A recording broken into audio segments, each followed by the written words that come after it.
Hey guys, welcome to Wrestling Daze and welcome to this review of Smackdown. A little bit strange. At the time of recording this, it's not aired in the US, but it has aired here in Europe. So we've already had it. We had it live.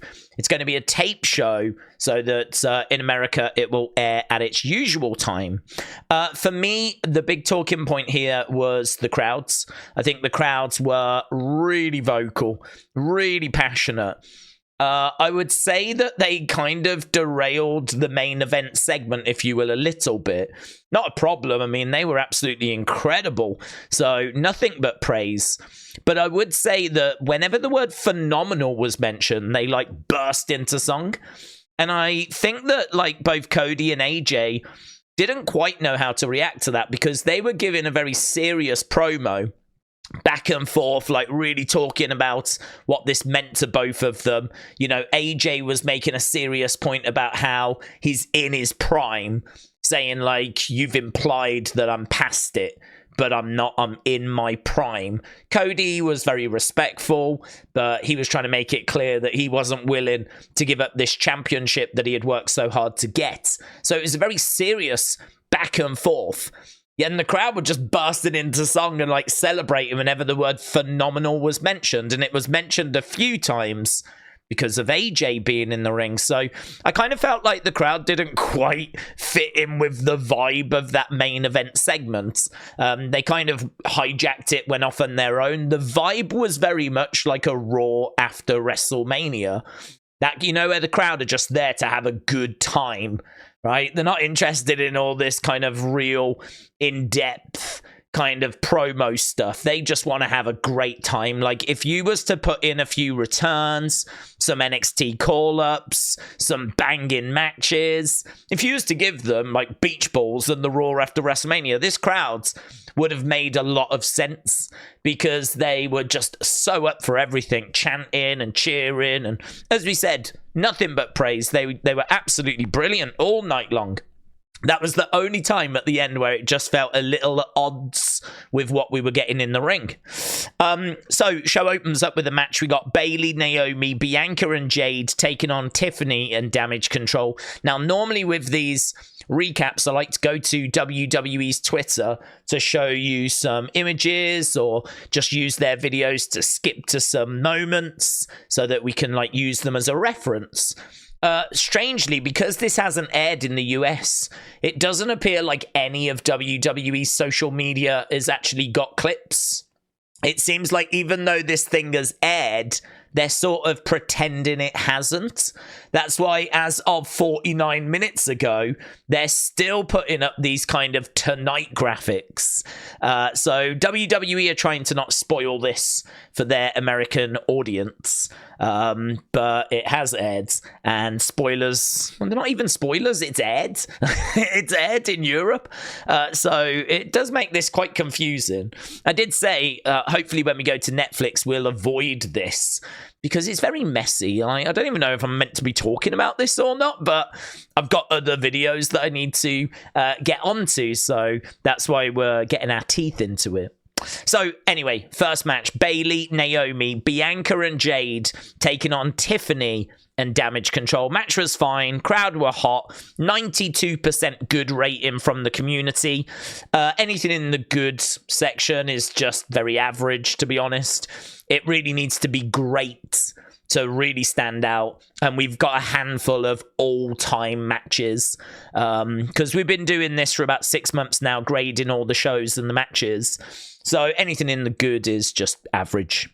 So this got 92% goods. Lovely move, though, by Bianca, where she, like, handstanded over her opponent, and then Jade caught her, had her on her shoulder, and then slammed Bianca back down. So a lovely little tag team move there with Bianca and Jade's.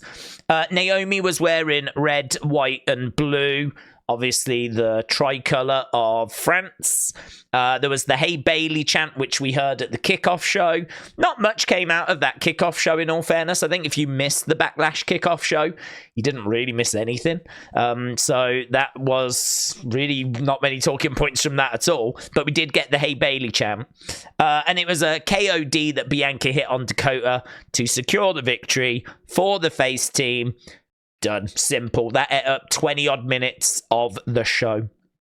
Bianca was backstage talking about dealing with damage control for her whole career, which made me laugh, because damage control have only been around since SummerSlam. I mean, what I will say is she has had to deal with members of damage control throughout her career, so maybe there's a little something in that. But she focused her anger towards Bayley. It's quite clear she hasn't forgiven Bayley for damage control and everything that's gone down there. So as she was talking to Jade, she kind of turned and said what she had to say in Bayley's direction. So nice little bit of sass there from Bianca to Bayley backstage. Carmelo Hayes was then shown. He said that he wants to enter King of the Ring. Bobby Lashley arrived and said, look, I was really impressed with your performance. If there's anything I can do to help. But Carmelo was quite disrespectful towards Bobby. He was kind of pointing out, well, it's not been going brilliant for you in recent times. And Bobby said, be careful who you disrespect. Now, I don't quite know if we're going to build to Bobby Carmelo as a feuds. I was wondering if Carmelo was going to be the missing piece of the puzzle to join the Pride, because that could be interesting. Bobby, Carmelo, and the Street Profits. Not seemingly going that way at the moment, but a Bobby Carmelo feud doesn't make much sense, because Bobby is massive and strong and powerful and is surely going to beat Carmelo. Carmelo winning over Bobby would not be great for Bobby to lose against someone so new and, dare I say, inexperienced. I kind of feel like Bobby, in my mind, is quite high up the pecking order. He's been a world champion. He's still not a world champion, but with a little bit of a push, we could get him to a world championship match. So I don't know what we're doing there. Are we doing Carmelo against Bobby? And if we do, I'm guessing Bobby wins. Is it that Carmelo's going to look good in a losing effort again, like last week when he did with Cody? I don't know. That thing's a bit strange to me. That's not who I would have had Carmelo go up against first. Something to keep an eye on. Then we went to our second match, New Catch Republic taking on the Authors of Pain. Authors of Pain won thanks to a distraction by Carrion and Scarlett. This got 95% good, so a little bit, tiny bit better than the first match according to our community, but really not much in it. AOP with the win, 95% goods. It was mentioned on commentary as well that there would be 15 new superstars joining SmackDown next week. We know that next week is when the draft comes into effect. Now, this was really interesting. This, to me, was a big moment in the show. Backstage, Heyman and Aldis, right? So Nick Aldis said, your request has been denied to Paul Heyman. And we find out that the request was to pull Randy and Kevin Owens out of the Backlash match. It seems like Paul Heyman is genuinely worried for Randy and Kevin Owens, right? I love that. I love that because it really does make Tama Tonga and Solo Sikoa seem even more dangerous, right? Because Paul Heyman seems to be genuinely worried for Randy and Kevin Owens. I think it'd be really good if Solo and Tama destroy Randy and Kevin Owens and beat them up after, and Heyman's just horrified at what he's seeing because he tried to stop this. He tried to stop it. Maybe Randy and Kevin win, but it's the beatdown after that's going to be absolutely brutal, because we have planted some seeds here that something brutal is on the way. So he pleaded with Aldis to take them out. He didn't. Then it was revealed that Paul Heyman had not spoken to Roman since WrestleMania. And that is a big reveal, because we know that Roman apparently removed himself from the draft. Paul Heyman said, like, it's not fair to have Roman be the number one pick and stand in the way of everyone. So Roman has decided to remove himself from the draft. That's what was said last week. Now we've found out he hasn't even spoke to Roman. And so he admitted he was the one that took Roman out of the draft.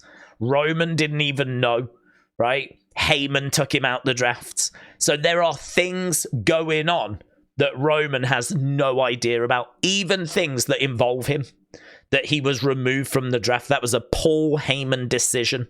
And we found out it's because Heyman said he couldn't expose Roman to the chaos of the bloodline. So the bloodline got drafted, but Roman wasn't drafted with them. This, I suppose, means that Roman can go to whatever brand he wants. If he wants to join up with Solo and Tama, he can do that. If he wants to go to the other brands, he can do that. So I suppose what Paul Heyman has done is given Roman some freedom. He's allowed him some freedom.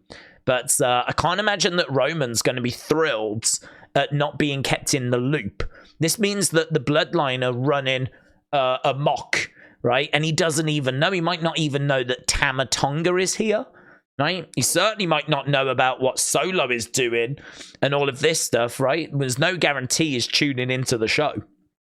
So we know that Roman, when he's away, just lets the wise man deal with the business. So Roman might have no idea about anything that's gone on since WrestleMania. And that is very, very interesting. That is very interesting. Then we got an announcement. So James Chadwick pointed this out, that Corey Graves on commentary mentioned that there's a major announcement on social media. Now, straight away, I think a lot of us thought WrestleMania, and then it was confirmed later in the show, it is about WrestleMania. Right now, sat here, I'm expecting them to announce Las Vegas, right, for WrestleMania. That's what I'm expecting. Anything other than that will be a surprise. If it's not Vegas, then we think it's going to be Minnesota. If it's not Vegas or Minnesota, I haven't got a flip, right? Honestly, it'll be a bombshell. If it's not Vegas or not Minnesota, then it's come out of nowhere. Those are the two places we're expecting, with Vegas being the front runner, if you will. So, yeah, really interesting. Then we moved on to the RKO show. So Paul Heyman kept calling KO, apparently, saying he wanted to be on the show. And eventually he managed to be the guest. So Heyman was the guest on the RKO show. Heyman just came out. Crowd was so vocal, joining in with the "My name is Paul Heyman," right? He didn't even get it finished. They did it for him. It's brilliant. There was Heyman came to the ring. There was a "We want Roman" chant. And I love Heyman's response. He says, I think something like, "More than you'll ever know, I want Roman too." So I think this is very interesting. We can see that Heyman is not comfortable with what's happening in the bloodline. He's missing Roman. He's trying to protect Roman.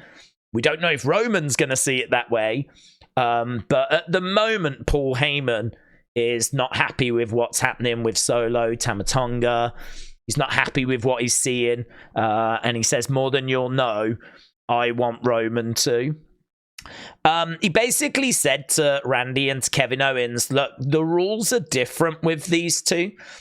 You know, before it was business and I respected you, but it was all about doing whatever we could do to keep a belt. It was all about keeping that championship, right? That's not what's happening here with Solo and Tama. There isn't a belt to keep. It's different rules. And it was really interesting, again, just really putting over how savage, how deadly, how dangerous this duo are. So it was really interesting. And he pleaded with them to back out of the match. They obviously wouldn't. And they countered with a question, who's the tribal chief at the moment?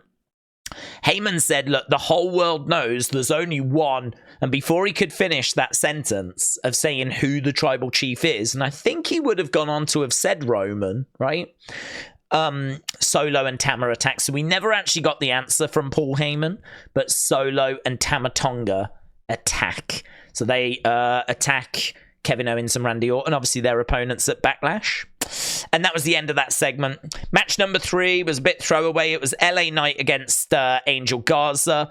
LA Knight got the win, 96% good. So again, just a bit better than the match before.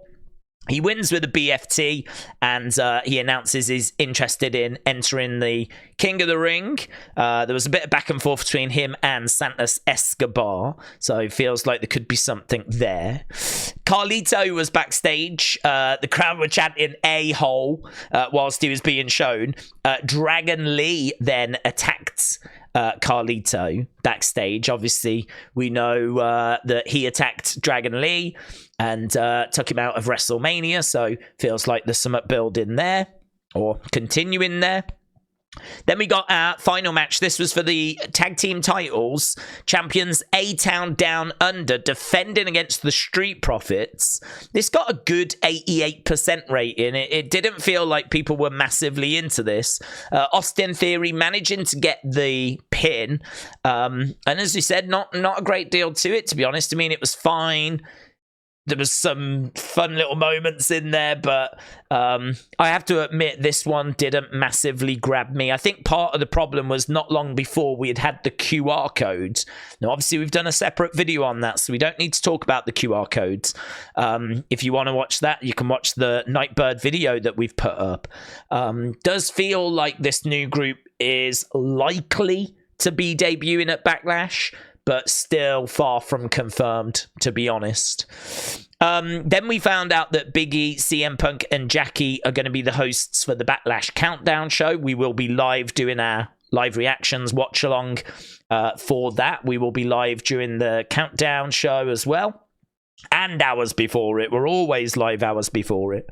Then we found out this was the highest gross in SmackDown in history. So that was a massive announcement. I actually didn't know if they were talking about this week or last week, but it was this week.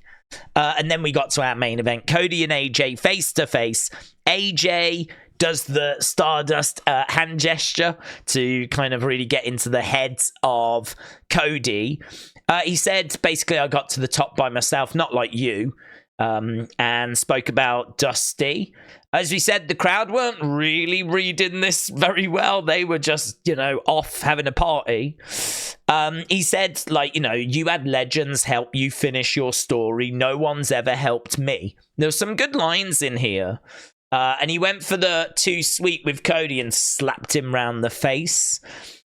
Solo and Tama were then shown brawling with Randy and Kevin backstage, and that's how it ended. So that was it. I mean, it actually ended 10 minutes early here in the UK, which is very strange, very weird. It ran for 1 hour 50. And honestly, I was waiting for something. I was waiting for more. People have pointed out maybe in America there's like an extra 10 minutes of commercials or something. I don't know that they're going to drop in an extra segment or anything. I think they've already shown it here in Europe, so I don't think they will put extra or anything like that. So I think it'll be commercials, if anything. But yeah, this felt like a go-home show, to be honest. I like the Paul Heyman stuff. I really like the Paul Heyman stuff. Outside of that, not much to write home about. I'm going to probably give this about a 6.25, something around that kind of range. It was fine. It did what it needed to do. It's not a show I'll ever look to revisit, but there's enough in there to make it worth a watch if you watch it. But what I would say is, if you end up missing it, as long as you know about the little Paul Heyman comments, as long as you see the QR codes, I think you're fine. Just know the crowd are great, and Backlash should be a lot of fun. So there we go. Those are my thoughts.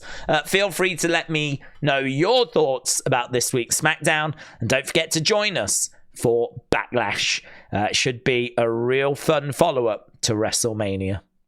Bye for now.